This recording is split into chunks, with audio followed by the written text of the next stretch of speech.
पवित्र श्रीमद् भागवत गीता, पवित्र चारों वेद, पवित्र कुरान शरीफ, पवित्र बाइबल, पवित्र गुरु ग्रंथ साहिब, पवित्र कबीर साहिब की वाणी में छुपे हुए गूढ़ रहस्य अर्थात तत्व को जानने के लिए कृपया अवश्य सुनिए जगत गुरु तत्वदर्शी संत रामपाल जी महाराज के मंगल प्रवचन। परमपिता परमात्मा पूर्ण ब्रह्म सारी सृष्टि के रचनहार कुल मालिक कबीर देव जी कबीर साहिब, ये हम सभी आत्माओं के जनक हैं। उस परमेश्वर की असीम कृपा से हमें ये तत्व ज्ञान प्राप्त हुआ है। पुण्यात्माओं, मनुष्य जीवन का एकमात्र उद्देश्य केवल परमात्मा प्राप्ति है, आत्म कल्याण है। मनुष्य जीवन पाके नहीं रटे हरि नाम, जैसे कुआं जल बिना बनवाया क्या काम।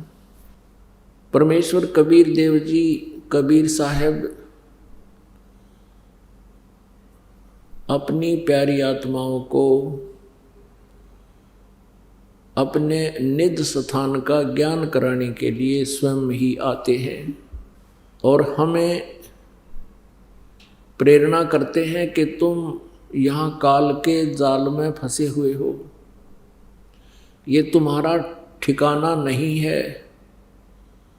परमेश्वर कहते हैं झूठे सुख को सुख कहे, मान रहा मनमोद, ये सकल चबीना काल का, कुछ मुख में कुछ गोद है। परमेश्वर कबीर जी वो हमारे पिता हैं, हम उनकी संतान हैं। चींटी से लेकर हाथी, रंग से लेकर राजा, सभी उसी की आत्माएं हैं। लेकिन अज्ञानता के कारण, काल प्रेरणा से हम अपने परमात्मा को भूल चुके हैं और हम इस काल के इस सुनियोजित जाल में फंसे हुए हैं। इन्हीं प्रक्रियाओं को हम फाइनल मान चुके हैं। तो यहाँ परमात्मा कहते हैं कि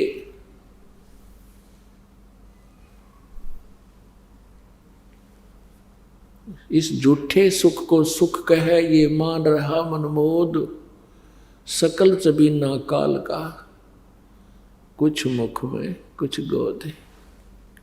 उस परमेश्वर ने पूर्ण ब्रह्म ने आकर के स्वयं ही अपनी जानकारी हमें बताई कि तुम यहाँ के वासी नहीं हो। परमात्मा कहते हैं ये काया तेरी है नहीं, माया कहाँ से हो। चरण कमल में ध्यान रख,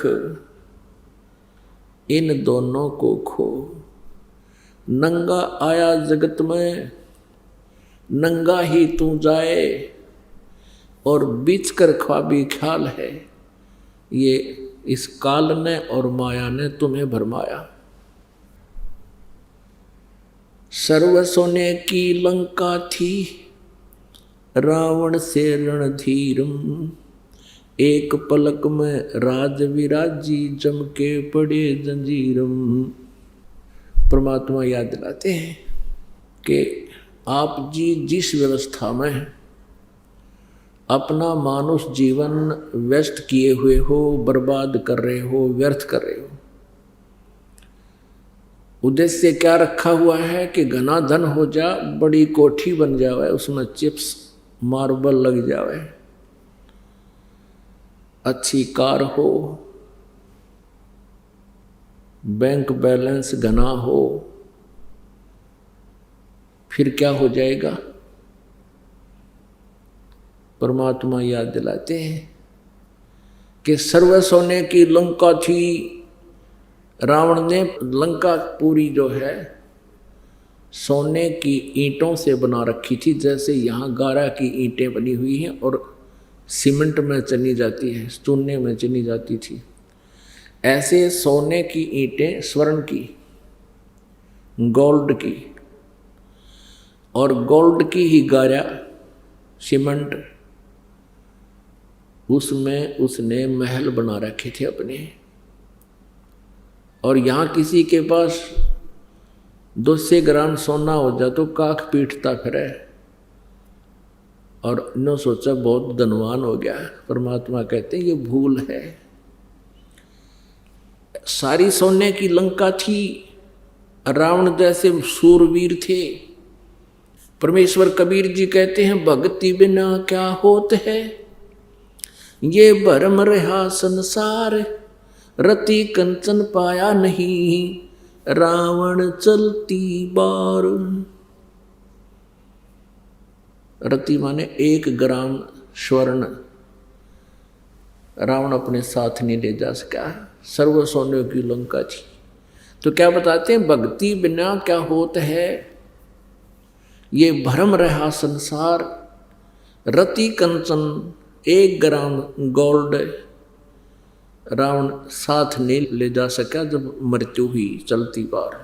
दूसरी हमारी इच्छा क्या होती है, डिमांड, कि संतान हो, और संतान में भी पुत्र नहीं हुआ तो हम संतुष्ट नहीं होते। इस काल ने हमारे एक ऐसी प्रेरणा भर रखी है, जीव के बस की बात नहीं। परमात्मा कहते हैं यदि आपके संस्कार में कोई पुत्र है, बहुत अच्छा, पुत्र नहीं है और पुत्री है, बहुत अच्छा, और ये दोनों ही नहीं, संतान ही नहीं है तो उससे भी अच्छा। अपनात्मा यूं कहते आए हैं कि जगत और भगत का सदा ही विचारों का जो है आपस में डिफरेंस रहा है, और जिस कारण से उन दोनों के विचार कभी नहीं मिलते। दूसरे शब्दों में ये कहते हैं जगत और भगत का सदा ही बैर रहा है। इसका कारण क्या है? क्योंकि संत भक्त परमात्मा के उस विधान के अनुसार चलते हैं जिसका जगत को, यानी जो साधक नहीं है उनको ज्ञान नहीं। जगत को ज्ञान है केवल काल प्रेरणा का, काल की व्यवस्था का, ज्योति निरंजन द्वारा एक सुनियोजित षड्यंत्र रच के जो फंसा रखे हैं, केवल वहीं तक वह सीमित है। इसलिए ये शब्ददास ने कहा कि जिनके संतान नहीं है वो बहुत ही अच्छा, और है वो भी अच्छा, पुत्र है वो भी अच्छा, पुत्री है तो भी अच्छा, लेकिन संतान बिल्कुल नहीं है, बहुत अच्छा।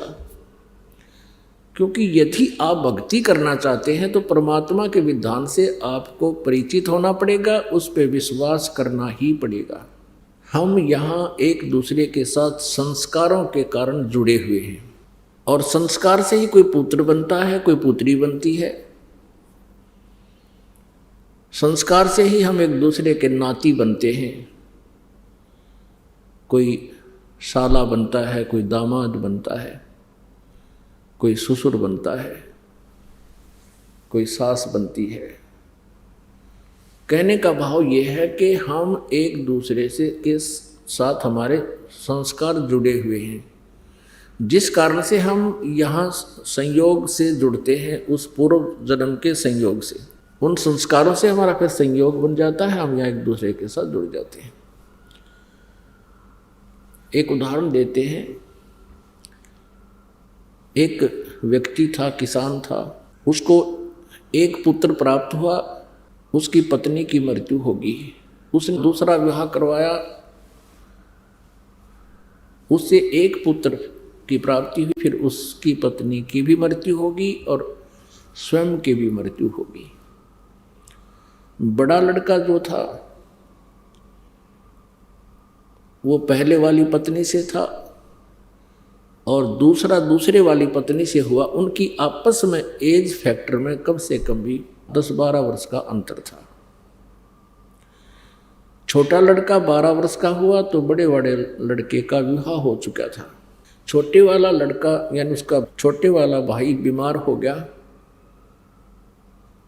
अब उन दोनों ने बहुत कुछ इलाज करवाने की चेष्टा की, भाई और भाभी ने, लेकिन इलाज भी करवाते रहे। फिर कुछ दिन के बाद उनके मन में दोष आ गया कि ये अब मृत्यु को प्राप्त हो जावे तो सारी जमीन अपनी ही रह जावे, सारी संपत्ति अपने पास रह जावे। और अब ये बीमार चल ही रहा है, सभी को पता है। तो उन्होंने क्या स्कीम बनाई, एक डॉक्टर से बात कर ली। डॉक्टर ने 500 रुपये लिए और उसको विष दे दिया छोटे भाई को, उसकी मृत्यु होगी।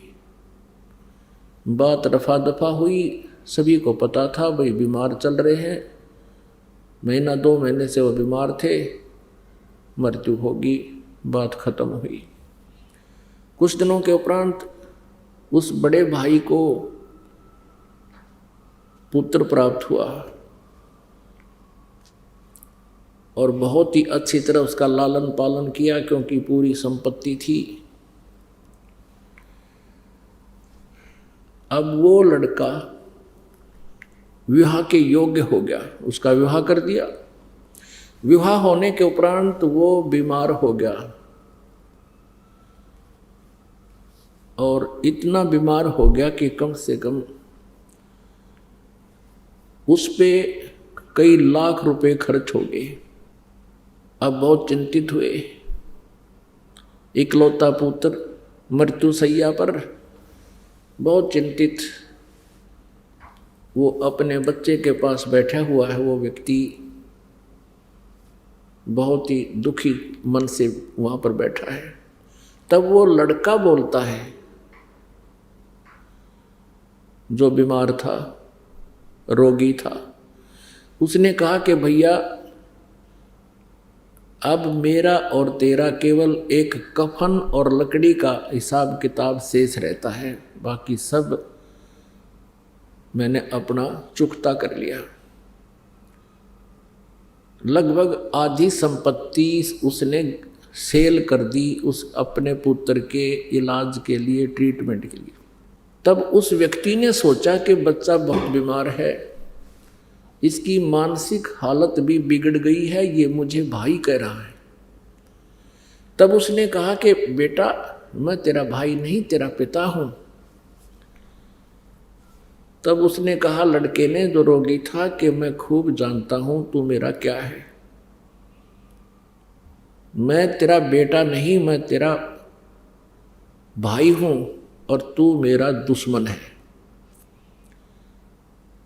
तूने मुझे ऐसे ऐसे मरवाया था डॉक्टर को पैसे देकर। तब वो जान गया, उसकी इससे बात पर वो समझ गया कहाँ बात तो यार नो बिगड़ी, ऐसे बिगड़ी है। तब उसने कहा कि भैया ठीक है, मैंने तेरे साथ बहुत जुल्म किया और जैसा मैंने किया आज मुझे मिल गया, क्योंकि मेरा वंश नष्ट होगा।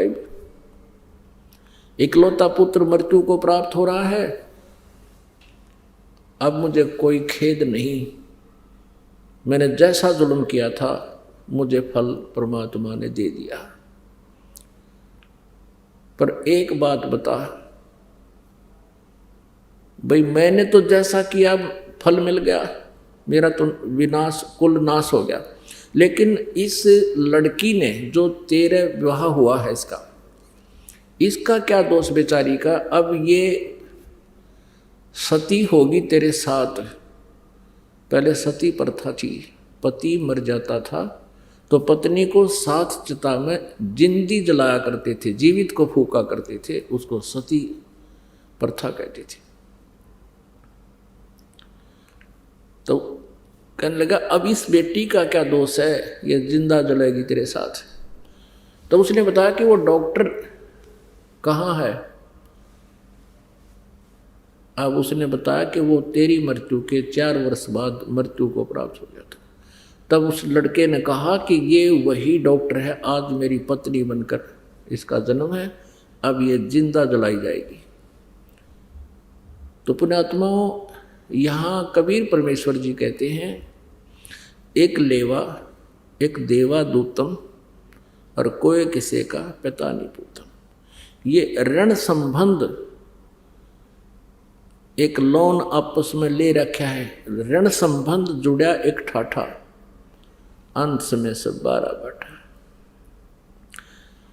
अपनात्माओं, ये जो तत्व ज्ञान है, जो ये आध्यात्मिक ज्ञान है, ये संसारिक विचारों से, संसारिक परंपराओं के ज्ञान से बिल्कुल विपरीत होता है, जिस कारण से ये अखरता है प्रत्येक व्यक्ति को, लेकिन भक्तों को नहीं अखरता, क्योंकि वो परमात्मा के विधान से परिचित हो चुके होते हैं। तो पुण्यात्माओं, जिनके संतान नहीं है, समाज में उनका जीना बहुत ही दूभर हो जाता है,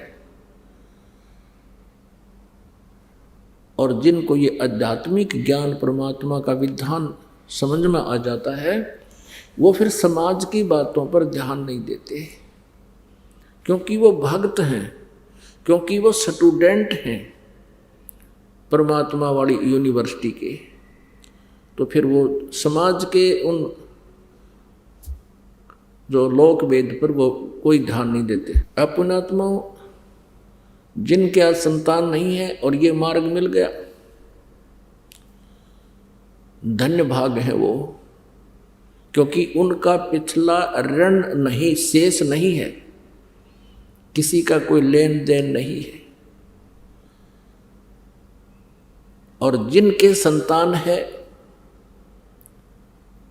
वो भी बहुत अच्छा, क्योंकि उस पुण्यात्म बच्चे का भी कल्याण होगा, क्योंकि हम सभी एक ही परमात्मा के बच्चे हैं और काल के जाल में फंस गए हैं। अब जिनको ज्ञान हो गया, संतान है, उस बच्चों को भी परमात्मा के चरणों में समर्पित करवा दे, उनका आप रखवाला होगा भगवान।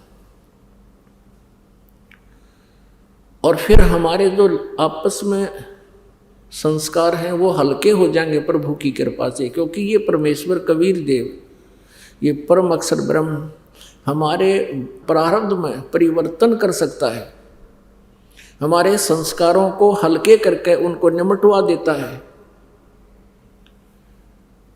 अब क्या होगा, जैसे परमात्मा परम शक्ति है, ये हमारे संस्कारों को भी प्लस माइनस करके सेट कर देता है, इसलिए तो तभी तो हम सुखी होंगे। जैसे हमारे प्रारब्ध में कोई ज़्यादा कष्ट है और उसको परमात्मा की भक्ति से, परमात्मा के आशीर्वाद से वो हल्की हो जाएगी। कहते हैं सतगुरु शरण में आने से आई टले बला,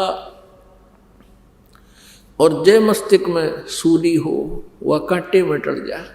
अभी क्या परंपरा बनी हुई थी समाज में, अभी भी बहुत है, लड़की के विवाह को एक मुकदमा बना रखा था, एक समस्या बना रखी थी, और इसी कारण से बेटियों से नफरत बढ़ने लगी थी, क्योंकि उसके विवाह में बहुत खर्च की आवश्यकता, बहुत पैसे की आवश्यकता पड़ने लगी थी। ये लालची लोग दहेज के चक्कर में जुल्म करने लगे थे। और वो होता क्यों है, क्योंकि जैसे बहुत से ऐसे व्यक्ति हैं जो पैसे ले लेते हैं, देते नहीं, धोखा कर देते हैं, वो उनको अगले जन्म में वो देना पड़ेगा, ऐसे देना पड़ेगा मनमाना वो दामाद बन कर ले, वो देना पड़ेगा, और कई गुना हो जाएगा तब तक ब्याज ब्यूज लाग गए। तो परमात्मा की शरण में आने के बाद वही विवाह आज आप देख रहे हो, उस परमेश्वर की कृपा से परमात्मा ने हमारा ज्ञान हटा दिया। यहाँ पर बच्चों का विवाह करा दिया जाता है, और 5-7 भगत उनके रिश्तेदार आते हैं, घर वाले, और यहाँ आश्रम में उनका 10 रुपये खर्च नहीं होता। सिंपल रोटी जो रोज़ हम बनाते हैं वही खाएंगे। ये ड्रामाबाजी हमने नहीं करनी, बच्चों का संयोग परमात्मा जोड़ता है। हमारे इस नाटकबाजी से विवाह नहीं होता, विवाह तो मालिक ने कर रखा होता है, और वचन से बच्चे एक दूसरे से जोड़े जाते हैं। जो लाखों रुपए में विवाह हुआ करता था, यहाँ वो फ्री ऑफ कॉस्ट हो रहा है। तो संस्कार चेंज कर दिए परमात्मा ने, वो हमारा लेन देन खत्म कर दिया। और एक न्यारी उमंग होती है ऐसे सिंपल ब्याह करने में। तो पुण्यात्माओं, जिनके संतान नहीं है और ये भक्ति मार्ग जिनको मिल गया, उनको विश्वास भगवान पर हो गया कि जो मालिक कहता वो सही है, उनका कल्याण तो होया पड़ा है। और दूसरे जिनकी दृढ़ विश्वास मालिक पर हो गया, संतान भी है, बच्चा ने भी लाओ लाइन पर, कल्याण उनका भी गारंटीड है। लेकिन हमने यहीं तक सीमित नहीं रहना चाहिए कि हमारे संतान नहीं हुई। यदि ये मार्ग ना मिलता, और जिन बहन विशेषकर इस बात को सहन नहीं करती, और वो सहन करना चाहें तो संसारिक लोग कोई ना कोई इंजेक्शन जरूर ला दे रोज या तीसरे दिन, या तो कोई पड़ोसन आवेगी पूछेगी एक बहू का कोई बालक नहीं हुआ, 5 वर्ष हो गए ब्याह ने, तो ये तो कहेंगे कि ना कोई दया नहीं हुई भगवान की, एक जातक तो चाहिए था। अब वो तो इंजेक्शन ला कर चली जा, पाछे तो वो पुत्र वधू वो बेटी बहुत देर तक रोती है, सोचती है भगवान मेरे से क्या गलती बन गई, मुझे संतान क्यों नहीं मिली। एक संतान मिल जाती दुनिया का मुंह बंद हो जाता। अब यदि ये ज्ञान समझ में आ जाता फिर तो बातें खत्म होगी, कोई कुछ भी बांटो, कहीं जाएगा तो नींद में बांटे हैं कहते रहेंगे। और यदि ये मार्ग नहीं मिलता, उन बहनों के साथ क्या बनता है, वो अंतिम श्वास तक वो क्या करते हैं कि लास्ट में फिर जिनका संतान नहीं है, ज्ञानहीन भक्तिहीन प्राणी, वो क्या करेंगे, कोई बच्चा गोद लेंगे, लड़का किसी भाई का या बहन का या कोई रिश्तेदार का, यो एक छड़ा और गाड़ेंगे छाती पे। और फिर क्या होगा, अब तो बात तो बिगड़ रही है क्योंकि संसार का बहुत व्यवहार बिगड़ गया बच्चों का। फिर घर में कहा सुनी भी होगी, बच्चे की पुत्र वधू भी होगी, गोद लिए हुए की, फिर बूढ़ा बुढ़िया बैठ कर रोया करेंगे, नो कहे हमारा बेटा होता था कि आज नो कहता मेरे को। वो तो समस्या पैदा करेगी गोद लेने वाली तय। और अंत में क्या होगा फिर उसके साथ, वो संतान का अभाव फिर भी सतावेगा, मरते समय तक भी वो बहन वो माई यही करती हुई मर जाएगी, हे भगवान मेरे संतान होती। आज मैंने बहुत कुछ सुनना पड़ा जनता का, अगले जन्म में यू काल उसकी इसी दुर्गति करेगा, या तो कुतिया का जन्म देगा अगले 8 जाम एक कब्र में संतान तुम, या किते सुअरी की जुनी देगा, एक ही टाइम एक ही ब्यांत पे 12 पैदा करेगी अगले, तो खूब जाम के छक दे या तेरी कसर ईब काट दूँ। तो परमात्मा कहते हैं इस काल के जाल को समझो, परमात्मा ने जो भी कर रखा है उसमें संतुष्ट रहो और अपना पीछा छुटवाओ। मानुष जन्म पाय कर नहीं रटे हरि नाम, जैसे कुआं जल बिना फिर बनवाया क्या काम। अब क्या बताते हैं परमात्मा कि यदि आप जी संतान को ही महत्व देते हो तो सुन लो इसका परिणाम, 1 लाख पूत 1.25 लाख नाती, उस रावण के दीवान बाती। अब क्या बताते हैं परमात्मा कि रावण के 1 लाख पुत्र थे और 1.25 लाख उसके रिश्तेदार थे, बड़े बड़े जो है ना पैसे वाले और बड़े सूरवीर। क्या मांगो कुछ थिर न रहाई, देखत नैन चला जग जाई, 1 लाख पूत 1.25 लाख नाती, उस रावण के दीवान बाती। आप तो भगवान से एक पुत्र की प्राप्ति के लिए खाड़े कर रहे हो, एक आशा लेकर आते हो। परमात्मा बताना चाहते हैं कबीर साहब जी के उस रावण का 1 लाख पुत्र थे और काल ने वह भी खा लिए, उसका कोई दीवा लाने वाला भी शेष नहीं है। आज उसका दीवा नबाती। इसलिए इस काल की व्यवस्था से अपने विचारों को ऊंचा उठाओ, परमात्मा पर विश्वास रखो, जो वो करते हैं वो सही करते हैं। एक समय एक राजा का एक महामंत्री था, वो भगवान पर बहुत विश्वास रखता था। राजा भी धार्मिक था, लेकिन उस महामंत्री का विश्वास परमात्मा पर अलग ही था। दूसरे जो मंत्रीगण थे वो उस महामंत्री से बहुत ईर्ष्या रखते थे।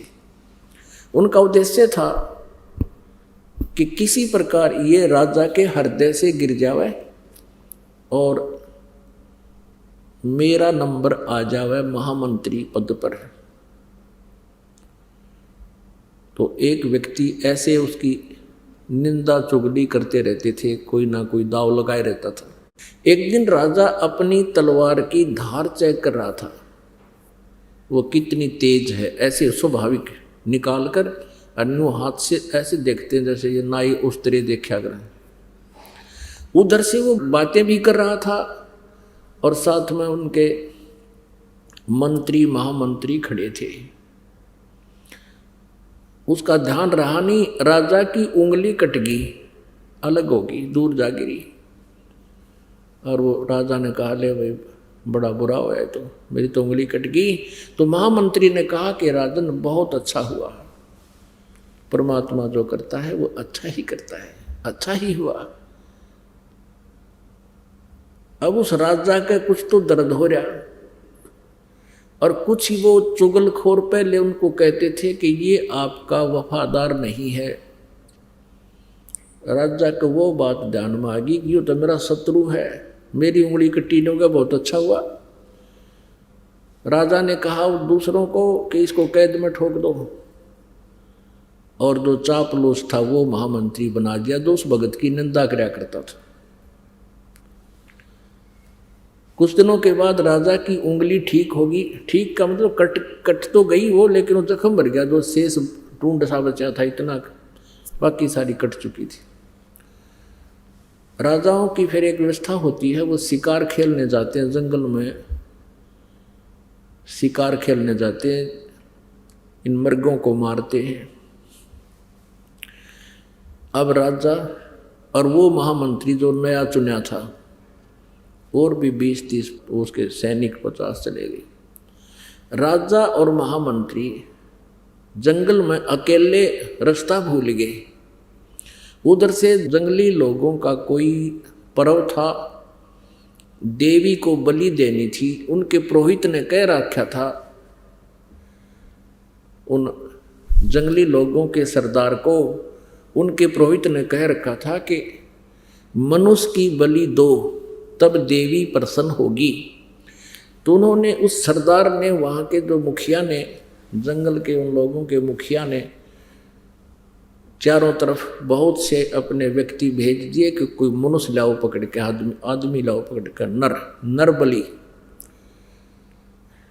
वो 20-30 जने जा रहे थे। राजा और वो महामंत्री दोनों दिख गए, चारों तरफ से घेर लिए और पकड़ लाए। पकड़ के लाके खड़े कर दिए। अब पुरोहित ने कहा कि इनके अंग देखो, कोई अंग भंग ना हो, यानी शांत पूर्ण हो ये, नहीं तो पूजा अधूरी रह जाएगी। काना ना हो, लंगड़ा लूला ना हो, हाथों की उंगलियां पूरी हो। अब वो लागे फिर उसकी चेकिंग करने, वो निरीक्षण करके देखा कि एक आदमी की उंगली कट रही है, ये उंगली नहीं है। पुरोहित ने कहा कि इसकी बलि नहीं स्वीकार होगी। वो राजा तो छोड़ दिया, वो दूसरा पूरा था, वो चापलूस ने बोला जी ये ओके है कि इसको कर दो काम, वो काट दिया। वो चापलूस तो कर दिया, काम बहुत काट दिया, राजा बच गया। अब राजा ने तो वहीं से स्पीड ठोक दी और पहुंचा घर पे। आते ही सबसे पहले उस महामंत्री को जो कैद कर रखा था उसको खोला और सीने से लगा कि भाई मुझे क्षमा करना, मेरे से बहुत भूल बन गई, आपको मैंने जेल में डाल दिया।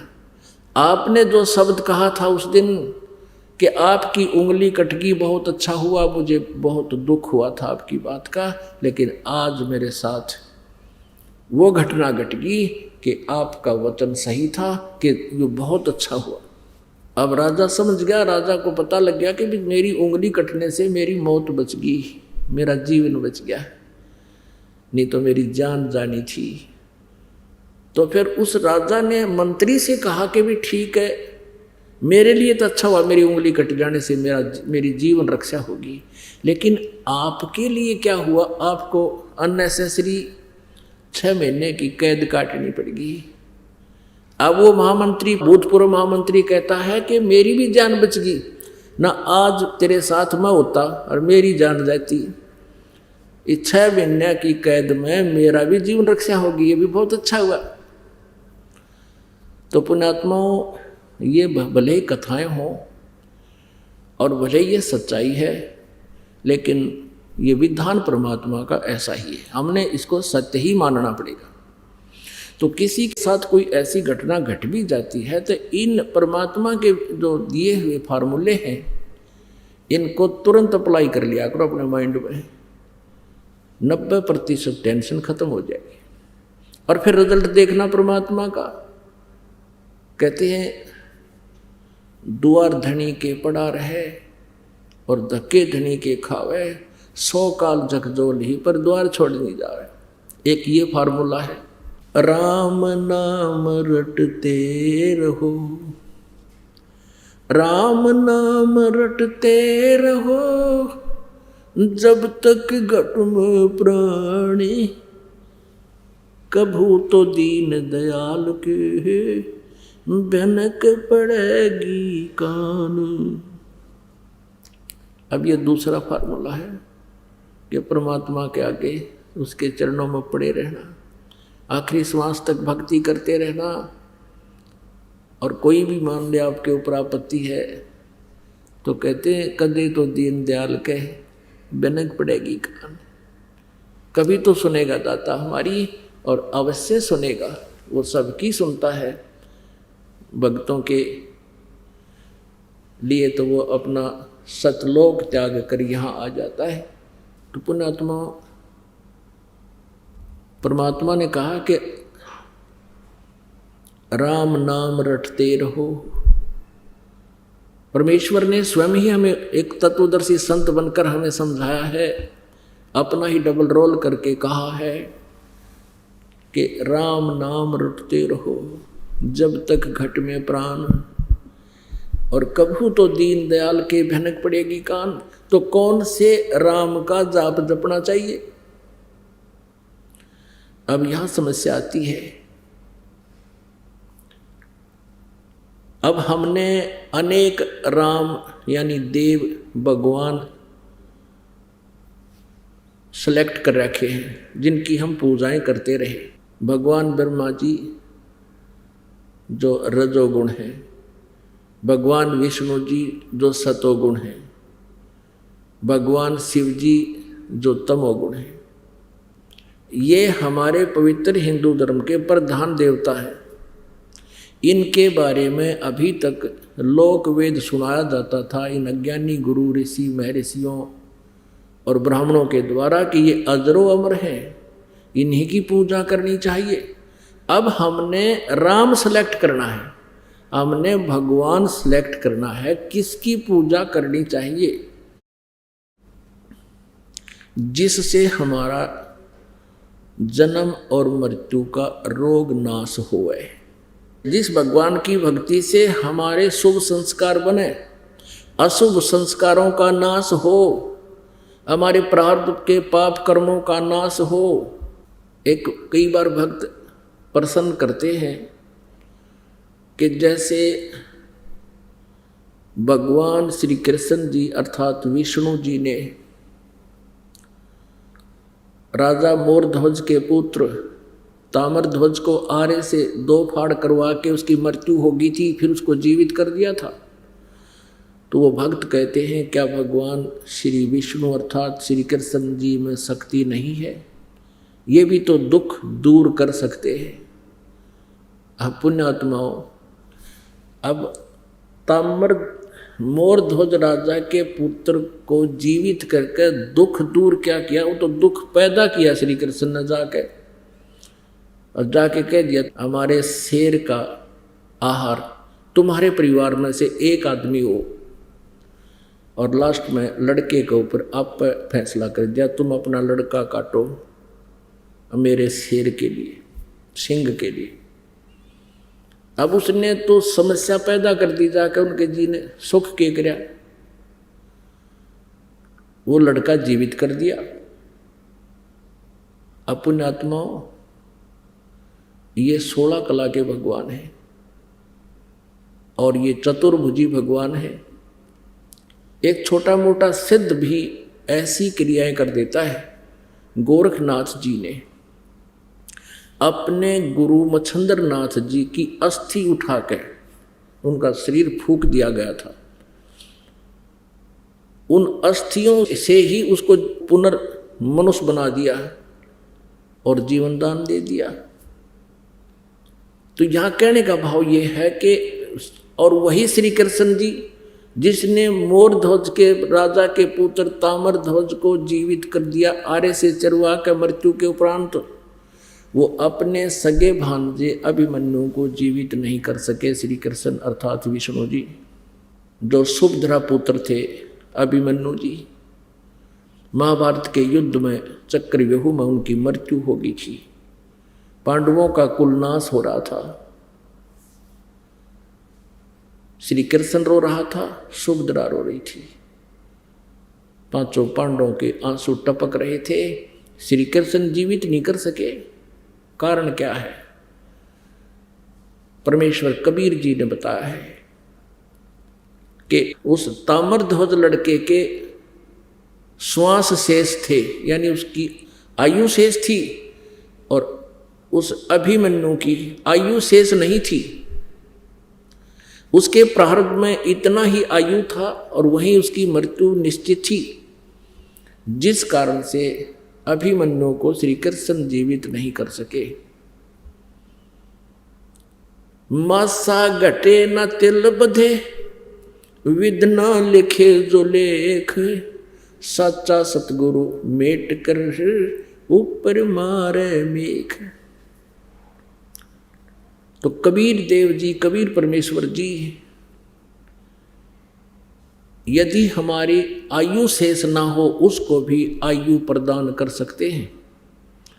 और इस दास के इस आध्यात्मिक जीवन काल में एक नहीं हजारों की संख्या में ऐसे उदाहरण है या इस संगत के अंदर, जिन्होंने सच्चे दिल से भगवान की नियमित मर्यादा में रहकर साधना की है, उनकी कह करके आयु बढ़ा रखी है पुण्यात्माओं। और यही वेद प्रमाण देते हैं कि पूर्ण परमात्मा अपने साधक की आयु को भी बढ़ा देता है। अब थोड़ा सा प्रमाण वेद दिखाते हैं आपको।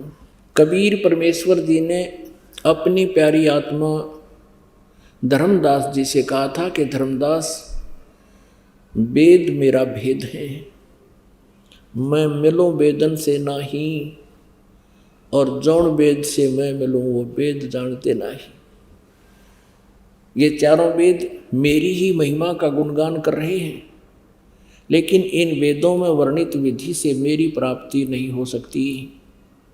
और जौन से वेद में, जौन से सदग्रंथ में, यानी सच्चिदानंद घन ब्रह्म की वाणी में, सूक्ष्म वेद में, उसको सूक्ष्म वेद बोलते हैं, सूक्ष्म वेद में परमात्मा कबीर देव जी के पाने की पूरी विवरण है। और वो वाणी, वो सूक्ष्म वेद परमात्मा ने अपने मुख कमल से, अपने मुखारविंद से स्वयं ही बोलकर सुनाया और लिपिबद्ध करवाया हुआ है।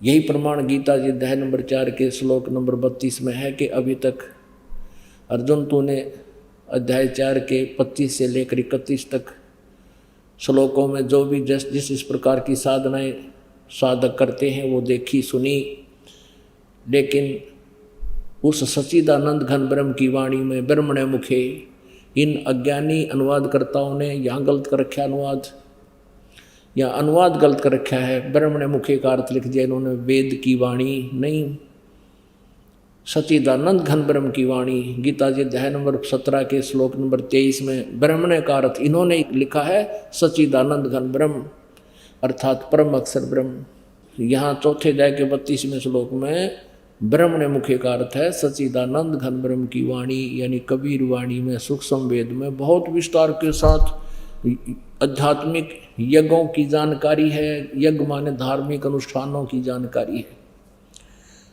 वो तत्व ज्ञान है। गीता जी अध्याय नंबर 4 के श्लोक नंबर 34 में कहा कि उस तत्व ज्ञान को जो सूक्ष्म वेद में है तत्वदर्शी संतों के पास जाकर समझ, वो तत्वदर्शी संत उस परमात्म तत्व के बारे में जानकारी देंगे। तो उस परमेश्वर ने कहा था कि जौन वेद से मैं मिलूं वो सूक्ष्म वेद है, वो सच्चिदानंद घन ब्रह्म की वाणी है। कहते वो इन चारों वेदों में नहीं है, वह वेद जानते नहीं। अब देखिएगा ऋग्वेद भाषा भाष्य द्वितीय भाग, ये किसने अनुवाद किया है, कहाँ से छपा है? प्रकाशक हैं पंडिता राकेश रानी, प्रधान कार्यालय वेद मंदिर, महात्मा वेद भिक्षु सेवा आश्रम, लेखराम नगर अब्राहिमपुर, पोस्ट ऑफिस मुखमेलपुर, दिल्ली। दूरभाष इतने दान संस्थान, ठीक है, दिल्ली से। इसके अंदर इस ऋग्वेद मंडल नंबर 10 सूक्त नंबर 161 का और दूसरा मंत्र है। ऋग्वेद मंडल नंबर 10 सूक्त 161, ये देखिएगा, ये 161वां सूक्त है और इसका मंत्र नंबर 2 है।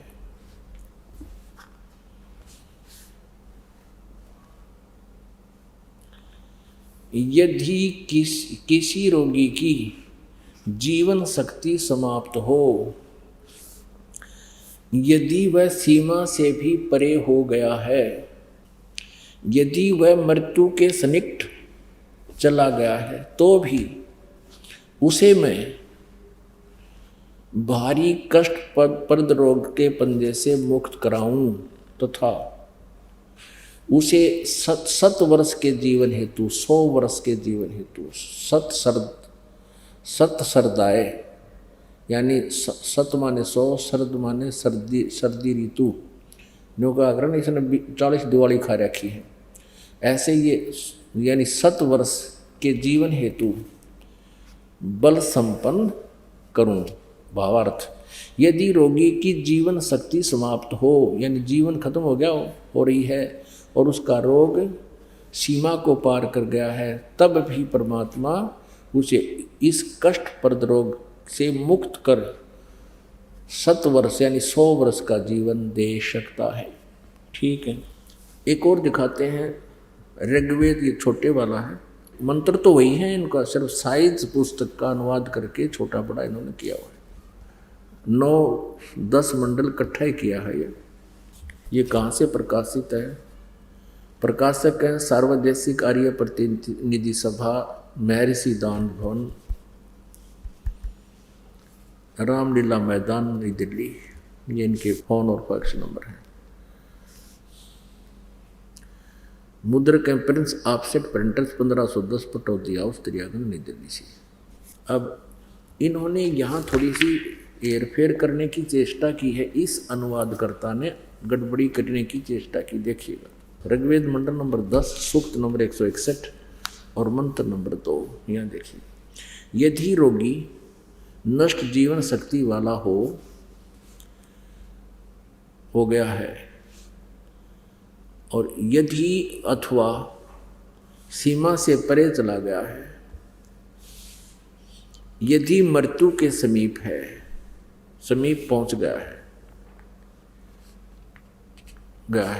गया ही है, तो भी उस रोगी को यहाँ इन्होंने अपना अड़ंगा अड़ा दिया, क्योंकि ये दानंद जी के विचारों से प्रभावित है, महर्षि दानंद। और महर्षि दानंद जी ये मानता है कि भगवान कुछ नहीं कर सकता। इन्होंने यहाँ वेद लिख दिया। वेद का किताब प्रकरण इस मूल संस्कृत में, मूल व्याख्या में। ये कोई दवाइयाँ की किताब नहीं है, ये परमात्मा की महिमा का विधान है। या वेद नहीं लिखना था, इन अपनी अज्ञान सोच चढ़ा दी। ऐसे हम हिंदी पढ़ते रहे, संस्कृत हम नावे नहीं थी। इन अज्ञानियों ने ऐसे नाश कर रखा हमारी आध्यात्मिक ज्ञान का। यहाँ उस रोगी को मैं वेद, यहाँ वेद लिख दिया। अब पढ़ने ने सोचा वैद बूढ़ कर देता होगा, वैद तो करे दे, वैद दवाई अच्छी जानता होता है। नहीं, कष्टप्रद रोग के पंजे से छुड़वा लाता हूँ, ये भगवान की महिमा है, वैद की नहीं। और 100 शरद ऋतुओं तक जीने के लिए, यानी 100 वर्ष तक उसको बल युक्त करता हूँ। अब यहाँ देखना, यही अनुवाद करता है मंडल नंबर 9 सूक्त नंबर 80 का और मंत्र नंबर 2। यहाँ ये भूल गया किता है, वह दानंदाड़ी विधान को भूल गया। ये देखना, ऋग्वेद मंडल नंबर 9 सूक्त नंबर 80 और इसका यो दूसरा मंत्र है, दूसरा। अब देखना, हे परमात्मन, आप उपासकों की या अपने भक्तों की, साधकों की आयु के बढ़ाने वाले हैं। यहाँ कोई ना याद रहा, इसका वेद लिखना भूल गए। अब कबीर परमेश्वर जी कहा करते थे, चोर चुराई तुंबड़ी, तुंबड़ी का तुम्बा, एक जैसे ये पेठा देखा होगा आपने, तकरीबन पेठा तो सभी देखते हैं। इसी टाइप का एक मतीरा होता, तुम्बा, अच्छी बड़ी घिया देखी हो आपने, इतनी बड़ी हो जाए, उससे भी बड़े साइज का इतना बड़ा हो जाता तुम्बा। तो उस तुम्बे का अंदर से वो निकाल लेते हैं सारा मटेरियल, बाहर उसका कवर रह जाता है। उसको ज़्यादातर साधु संत भी रख लेते थे अपने पास, या इकतारा बनाते थे ये गाने बजाने वाले। तो वो उसको यदि पानी में डाल दिया जाए तो नीचे छोड़ दे जाकर, वो तुरंत ऊपर आ जाता है, नीचे नहीं रहता, फ्लोटिंग बहुत है। तो परमात्मा कहते हैं कि इन अज्ञानियों ने सच्चाई को उस तुम्बे की तरह, जैसे कोई चोर ने तुम्बा चुरा लिया और पानी में छुपान लग गया, वो नीचे छोड़ कर आवे ऊपर आ जा। वो चोर नीचे जल में छोड़ कर आवे, उससे पहले वो ऊपर आ जाए। तो परमात्मा कहते हैं, चोर चुराई तुंबड़ी और छुपावे पानी में, वो छुपावे वह ऊपर आवे, न सच्चाई छानी ना। यानी इन अज्ञानियों ने इन सदग्रंथों का अज्ञान करने की बहुत चेष्टा की, सच्चाई को छुपाने की बहुत चेष्टा की, लेकिन ये छुपा नहीं सके। कहीं ना कहीं से ये सच्चाई ऊपर आ ही गई। तो ये कबीर परमेश्वर है जो हमारी आयु भी बढ़ा सकते हैं, हमारे रोग का नाश भी कर सकते हैं, और ये हमारे अशुभ संस्कारों को भी नाश कर सकते हैं। अपन आत्माओं, हमने भगवान सिलेक्ट करना है।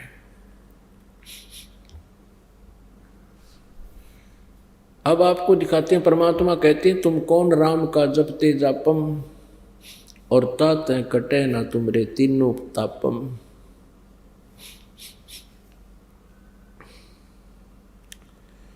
अब गीता जी अध्याय नंबर 7 के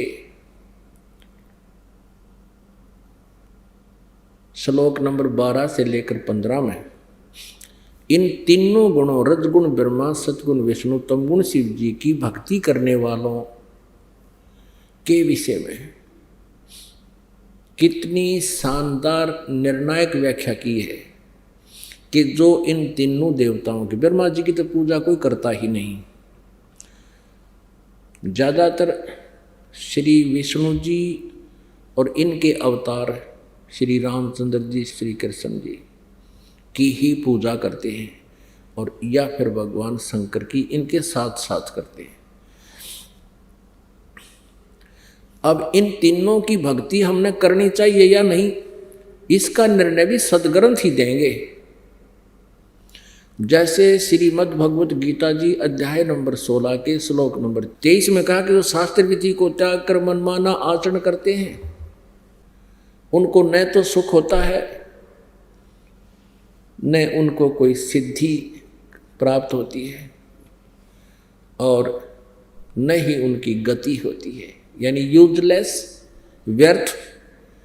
फिर 24वें श्लोक में कहा है 16वें अध्याय में कि इससे तेरे लिए अर्जुन कर्तव्य और अकर्तव्य की व्यवस्था में सद्ग्रंथ ही प्रमाण है, यानी सद्ग्रंथों में, शास्त्रों में जो लिखा है उसको फाइनल मानना, किसी की लोक वेद पर विश्वास मत करना। अपनात्मा, अब आप जी के रूबरू वो व्याख्या करते हैं जिसमें हमारे सद्ग्रंथ पवित्र श्रीमद् भगवत गीता जी इन तीनों गुणों, रजगुण ब्रह्मा जी, सतगुण विष्णु, तमगुण शिव जी के पुजारियों के बारे में क्या कहा है, इनको क्या उपमा दी है। अब अपने सद्ग्रंथ पढ़ते हम, एक विशेष रजाकरी परमात्मा ने हमें शिक्षित किया, शिक्षित करके अब सद्ग्रंथों का खजाना हमारे सामने खोल दिया।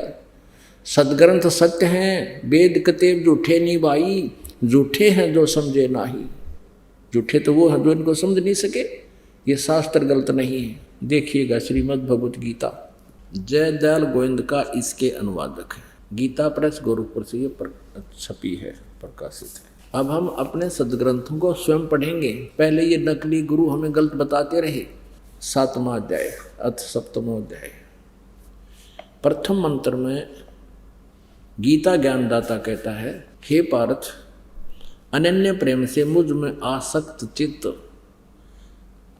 तथा अनन्य भाव से मेरे प्रेरण होकर योग में लगा हुआ, योग माने भक्ति में, जिस प्रकार से संपूर्ण विभूति, बल एवं ऐश्वर्य युक्त, गुणों से युक्त, सबके आत्मरूप मुझको संशय रहित जानेगा, उसको सुन। अब ये क्या कह रहा है गीता ज्ञानदाता कि मैं ऐसा ज्ञान बताऊंगा तू मुझे संशय रहित समझ सकेगा मैं क्या हूँ। अब श्लोक नंबर 2 अध्याय नंबर 7 का, मैं तेरे लिए इस विज्ञान सहित तत्व ज्ञान को संपूर्णतः कहूँगा, है और जिसको जानकर संसार में फिर और कुछ भी जानने योग्य शेष नहीं रह जाता। तोड़ पाड़ दिया। पवित्र श्रीमद् भगवत गीता में गीता ज्ञानदाता कहता है, इस 7वें अध्याय में तुझे ऐसा ज्ञान बताऊंगा कि तू मुझे संशय रहित समझ सकेगा और इस ज्ञान के जानने के बाद फिर कुछ भी जानना शेष नहीं रहेगा। अब हम 7वां अध्याय का अब श्लोक नंबर हम 3 पढ़ते हैं, पहला 2 पढ़ लिया। हजारों मनुष्यों में कोई एक मेरी प्राप्ति के लिए प्रयत्न करता है और उन यत्न करने वाले योगियों में भी कोई एक मेरे प्राण होकर मुझको तत्व से अर्थात यथार्थ रूप से जानता है। मेरे बारे में कोई जानता, मैं काल हूँ, क्या हूँ। अब देखो क्या कहा 4 और 5 में, पृथ्वी, जल, अग्नि, आयु, आकाश, मन, बुद्धि और अहंकार भी इस प्रकार ये 8 प्रकार से विभाजित मेरी प्रकृति है। यह 8 प्रकार के भेद वाली तो अपरा अर्थात मेरी जड़ प्रकृति है। आगे देखो, हे महाभावो, इससे दूसरी को जिससे यह संपूर्ण जगत धारण किया जाता है, मेरी जीव रूपा परा अर्थात चेतन प्रकृति जान, ये दुर्गा है। ये तो 8 प्रकार की तो इसने बता दिया, ये जल, अग्नि, वायु, आकाश, मन, बुद्धि, अहंकार, ये तो 8 प्रकार की है। और इससे दूसरी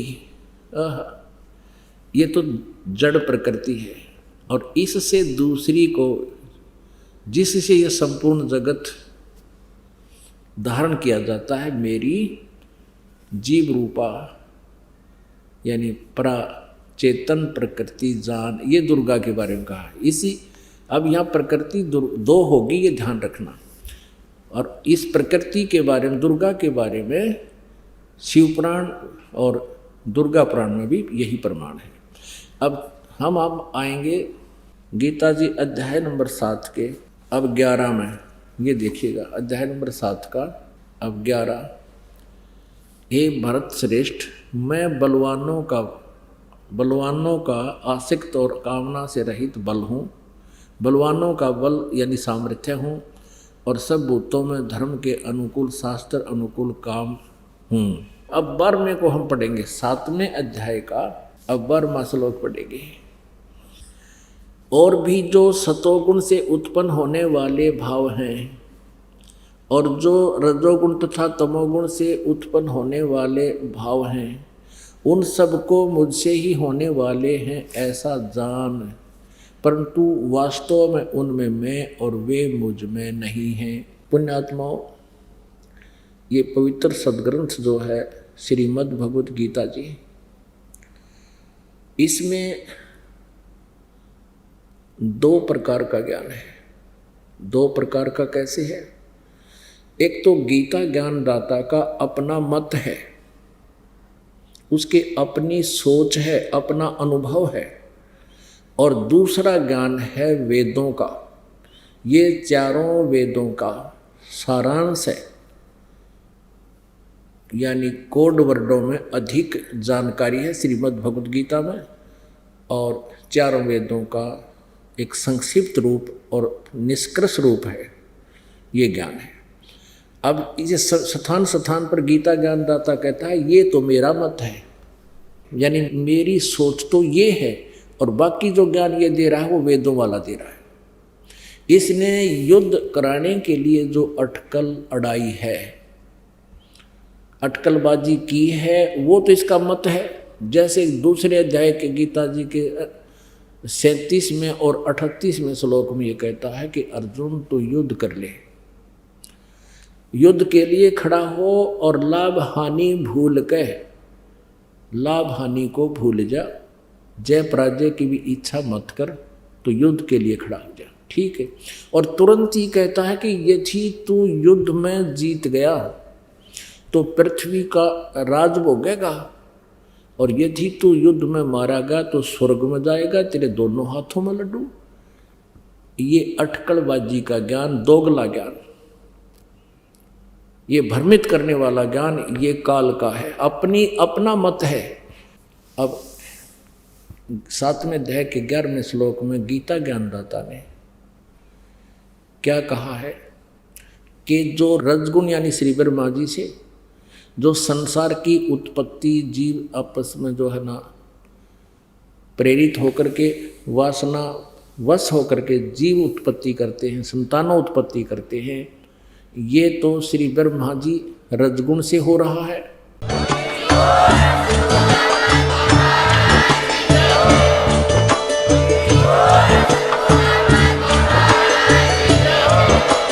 आप सुन रहे थे जगत गुरु तत्वदर्शी संत रामपाल जी महाराज जी के मंगल प्रवचन। अधिक जानकारी के लिए विजिट कीजिए हमारी वेबसाइट www.jagatgururampalji.org। संत रामपाल जी महाराज जी के शुभ आशीर्वाद से पूरे विश्व भर में 500 से भी ज्यादा नाम दीक्षा केंद्र हैं, जिन पर संत रामपाल जी महाराज जी द्वारा ऑनलाइन निःशुल्क नाम दीक्षा दी जा रही है। अपने नजदीकी नाम दीक्षा केंद्र का पता करने के लिए संपर्क करें 8222880541।